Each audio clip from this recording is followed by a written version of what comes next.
there is an insurance fund, as you just mentioned. And I guess on some level, if we're going to be viewing these companies in the context of money transmitters, we have to be careful not to create a disparity.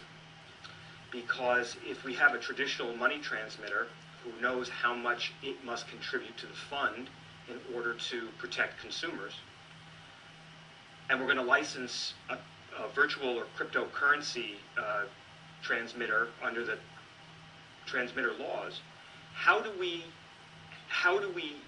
make an analog? I mean, how do we span that gap? Because if you're not going to require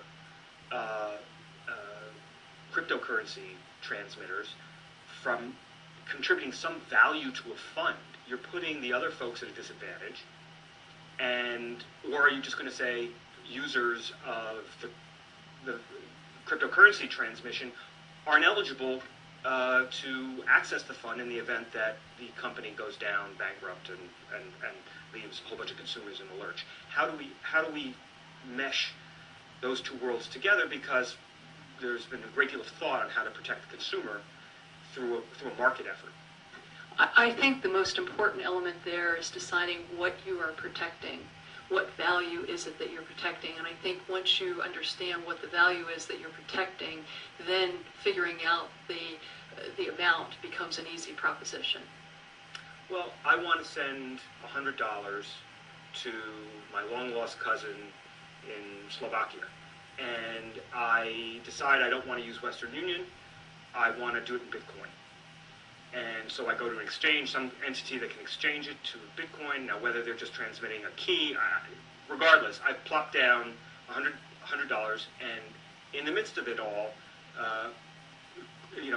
Crypto Transmission Co. goes down.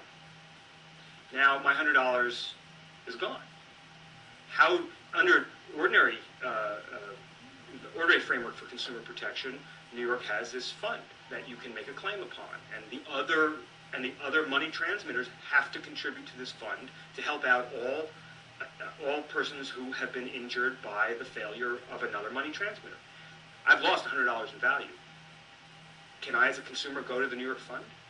Does Crypto Express have to pay into the fund in dollars? I mean, these are the very practical things that we're trying to get our arms around if we're going to create some framework along the pattern of money transmission.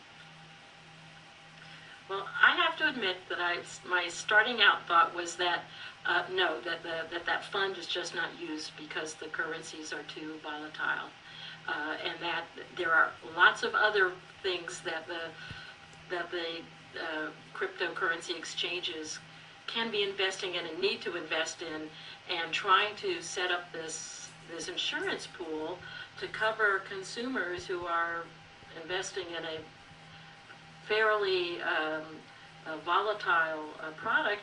I guess I don't see that is the role of the state and of the currency fund. But I hadn't thought of your thought about is that a level playing field, and maybe there's maybe there's another place for them to provide some kinds of protections, but I don't really think that makes sense, at least right now.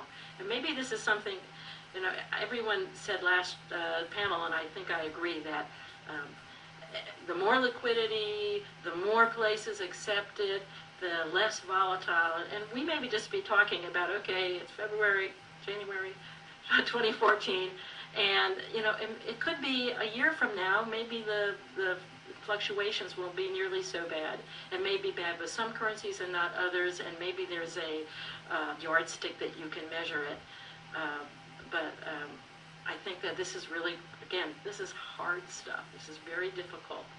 But my gut tells me that, we got to save that insurance fund for other consumers, and at this point,